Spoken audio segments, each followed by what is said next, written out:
Donald Trump has been disqualified from serving as U.S. president and kicked out of the presidential primary election in Colorado next year. The state's highest court made the historic decision on Tuesday over the former president's role in instigating violence against the government in the Capitol attack by his supporters on January 6, 2021. The 4-3 ruling by the Colorado Supreme Court was based on a rarely used provision of the U.S. Constitution.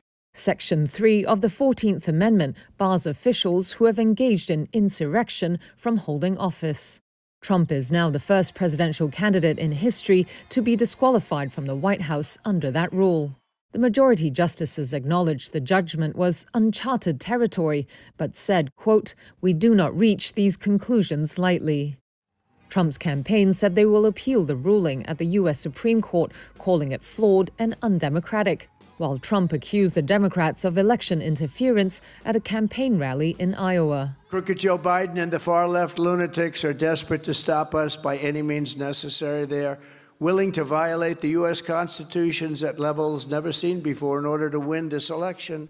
The case was not brought forward by Biden, but a group of Colorado voters backed by a nonprofit called Citizens for Responsibility and Ethics in Washington. In a statement, the nonprofit said the court's decision is, quote, "not only historic and justified, but is necessary to protect the future of democracy in our country." The lawsuit is seen as a test case for a wider effort to strike Trump off state ballots under the 14th Amendment. Tuesday's ruling overturns a lower court's judgment in Colorado that concluded Trump did engage in insurrection, but that, as president, Trump was not an officer of the United States who could be disqualified under the provision.